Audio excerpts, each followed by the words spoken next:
जाने का वक्त आया, मुसलमानों संभल जाओ, संभल जाने का वक्त आया। बहुत सोए हुए मुसलमान अब होश में आने का वक्त आया। जहां डाली थी तुमने किश्तियां उंगलिस की साहिल पर, ए मुसलमान उन्हीं माजी की राहों पर पलट जाने का वक्त आया। ये थे मुफ्ती अब्दुल्ला साहब, जन्नत सेक्रेटरी जमीयत उलमा इस्लाम इस्लामाबाद के। आप हजरात के सामने अपने ख्यालात का इजहार पेश फरमा रहे थे। अब इसके बाद मैं दावत खिताब दे रहा हूँ इस्लामाबाद के जमीयत उलमा इस्लाम के अमीर हजरत मौलाना अब्दुल मजीद हजारवी साहब को कि वो आए आप हजरात के सामने अपने ख्यालात का इजहार फरमाए। हजरत मौलाना अब्दुल मजीद हजारवी साहब। बिस्मिल्लाहिर्रहमानिर्रहीम, नहमदु व नसल्ली अला रसूलिल करीम, अम्मा बाद। आज 5 अगस्त 2020 बरोज़ बुध को पूरे पाकिस्तान में कश्मीर के मजलूम मुसलमानों के साथ इज़हार यकजहती किया जा रहा है।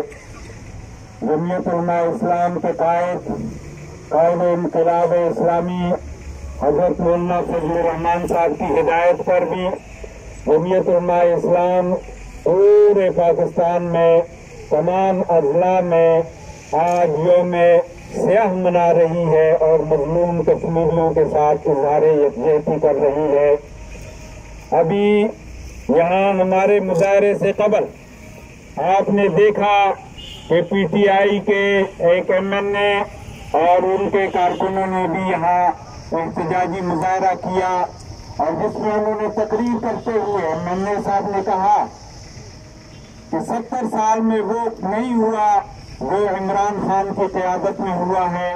बिल्कुल हम भी इसका एतराफ़ करते हैं कि 70 साल में किसी को भी कश्मीर बेचने की हिम्मत नहीं हुई और ये कश्मीर बेचा है तो इमरान खान और मौजूदा हुक्मरानों ने बेचा है। और हम ये समझते हैं कि आज अगर कश्मीर में हमारी माओ बहनों बहुओं बेटियों की इज्जत तार हो रही है, आज अगर कश्मीर में मुसलमान का खून बह रहा है तो उसकी तमाम तर जिम्मेदारी इस वक्त पाकिस्तान के मौजूदा हुक्मरानों पर है।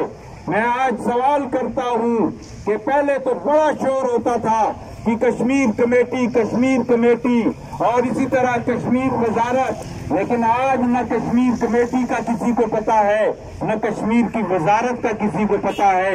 हमें बताया जाए कि इन 2 सालों में सिवाय कश्मीर के बेचने के और इन्होंने क्या किया।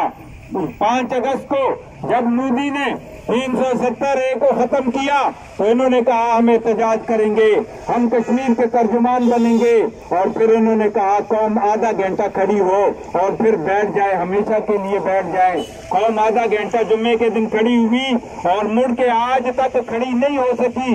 और इसी तरह आज के दिन के लिए इन्होंने कहा कि 1 मिनट की खामोशी इख्तियार की जाएगी और फिर मोदी को खुश करने के लिए हमेशा खामोश हो जाएंगे। ये आज हमेशा खामोशी के लिए इन्होंने ये इस्तेहसाल का नाम दिया है और हम समझते हैं कि इस इस्तेहसाल के जिम्मेदार मौजूदा हुक्मरान हैं। तो इन्होंने बैनुल-अक़वामी इस्टेब्लिशमेंट की मंजूर नजर होने के लिए इन्होंने कश्मीर का सौदा किया, कश्मीर की बच्चियों का सौदा किया, कश्मीर की माओं का सौदा किया, कश्मीर के नौजवानों का सौदा किया। लेकिन पाकिस्तान की कौम इस सौदे को मंजूर नहीं करती है। जब तक पाकिस्तान का एक नौजवान मौजूद है, जमीयत उलमा इस्लाम के कारकुन मौजूद हैं, इंशाअल्लाह जमीयत उलमा इस्लाम का हर वर्कर, जमीयत उलमा इस्लाम का हर नौजवान वो कश्मीर के साथ खड़ा है, कश्मीरियों के साथ खड़ा है और इंशाअल्लाह उनकी ताईद और नुसरत के लिए हर वक्त तैयार है। और इसी तरह मैं मौजूदा हुक्मरानों से कहूंगा कि जब अदालतों में जब इंसाफ नहीं होता और जब मौकों पर फैसले नहीं होते तो फिर देख लो कभी मुमताज कादरी पैदा होते हैं और कभी गाजी खालिद पैदा होते हैं और ये गाजी खालिद पैदा होते रहेंगे یہ ممتاز قادری پیدا ہوتے رہیں گے اور انشاءاللہ پاکستان میں ناموس رسالت کا مسئلہ ہو، ناموس صحابہ کا مسئلہ ہو یا کشمیر کے مظلوم مسلمانوں کا مسئلہ ہو، انشاءاللہ تم جتنا مرضی زور لگا لو، تم پاکستان کے ان نوجوانوں کے غیرت ایمانی کو نہ دبا سکے ہو، نہ دبا سکتے ہو، نہ دبا سکو گے۔ نعرہ تکبیر، تاجداری ختم نبوت زندہ باد، غازی خالد تیری جرت کو سلام ہے، غازی خالد تیری جرت کو سلام ہے، نعرہ تکبیر۔ لہذا قائد جمعیت حضرت مولانا فضل الرحمان صاحب نے واضح الفاظ میں قوم کو یہ پیغام دیا ہے کہ آج ملک جس مقام پر کھڑا ہے کہ معاشی اعتبار سے، امن و امان کے اعتبار سے اور دوسرے تمام اعتبارات سے آج جو ملک ڈوب رہا ہے، اس کے بنیادی ذمہ دار موجودہ حکمران ہیں، اور جب تک ان نااہل حکمرانوں اور اس شغلیہ حکومت، یہ تو شغلیہ حکومت ہے، آج بڑے جناب منصاوے کر رہے کہ ہم نے پاکستان کے نقشے میں ہم نے کشمیر کو شامل کر لیا، یہ سوائے ایک مذاق کے اور ایک شغل کے اور کچھ بھی نہیں ہے۔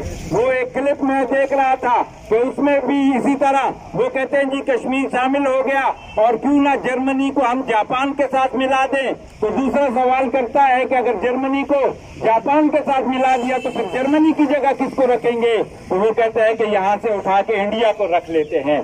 تو یہ سارا شغل ہے، یہ قوم کو بے وقوف بنانے کی کوشش کی جا رہی ہے، یہ شغلیہ حکومت ہے، اور جب سے یہ حکمران اقتدار میں آئے ہیں سوائے شغل کے اور سوائے جگ ہسائی کے ان حکمرانوں نے اور کوئی حاصل نہیں کیا۔ لہذا ان حکمرانوں سے جب تک نجات نہیں ملتی، پاکستان کا وجود بھی خطرے میں ہے، پاکستان کی معیشت بھی خطرے میں ہے اور خود پاکستان خطرے میں ہے۔ لہذا ہم مطالبہ کرتے ہیں موجودہ حکمرانوں سے کہ وہ فی الفور استعفیٰ دے کر اس قوم کے اوپر اور پاکستان کے اوپر رحم کرے۔ وآخر دعوانا الحمدللہ رب العالمین۔